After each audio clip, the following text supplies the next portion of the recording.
വയനാട്ടിൽ എൻഡിഎ നേടിയത് ചരിത്ര വിജയം. ചരിത്രത്തിൽ ആദ്യമായി കൽപ്പറ്റ നഗരസഭയിൽ 2 അക്കൗണ്ട് തുറന്നു. പഞ്ചായത്ത് തലത്തിൽ 18 വാർഡുകളും ബിജെപി സ്വന്തമാക്കി.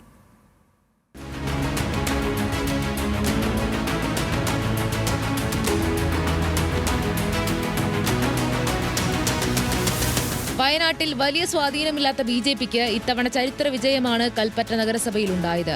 വാർഡ് 2 പുളിയാർ മലയിൽ നിന്ന് രഞ്ജിത്തും കൈനാട്ടിൽ നിന്ന് ജിതേഷ് വാഗയിലും നഗരസഭയിലേക്ക് ജയിച്ചു കയറി. RJDയുടെയും CPIMന്റെയും ശക്തി കേന്ദ്രങ്ങൾ തകർത്താണ് പുളിയാർ മലയിലെ വിജയം. RJDയുടെ ശ്രേയംസ് കുമാറിന്റെ വാർഡ് കൂടിയാണ് പുളിയാർ മല. രഞ്ജിത്ത് 62 വോട്ടിന്റെ ഭൂരിപക്ഷത്തിലും ജിതേഷ് 30 വോട്ടിന്റെ ഭൂരിപക്ഷത്തിലുമാണ് വിജയിച്ചത്. ബത്തേരി മുനിസിപ്പാലിറ്റി പഴുപ്പത്തൂർ ഡിവിഷനിലും ചരിത്രത്തിലാദ്യമായി ബിജെപി വിജയിച്ചു. JP ജയേഷാണ് ഡിവിഷനിൽ നിന്നും വിജയിച്ചത്. കഴിഞ്ഞ തവണ പഞ്ചായത്ത് തലത്തിൽ 13 വാർഡുകൾ ഉണ്ടായിരുന്ന ബിജെപി ഇത്തവണ നില മെച്ചപ്പെടുത്തി 18 വാർഡുകൾ നേടി. വിവിധയിടങ്ങളിൽ ബിജെപിക്ക് 2ാം സ്ഥാനത്തുമെത്താനായി. പുൽപ്പള്ളി പഞ്ചായത്തിൽ 4ഉം പൂതാടി പഞ്ചായത്തിൽ 3ഉം സീറ്റുകളോടെ ബിജെപി ശക്തി തെളിയിച്ചു.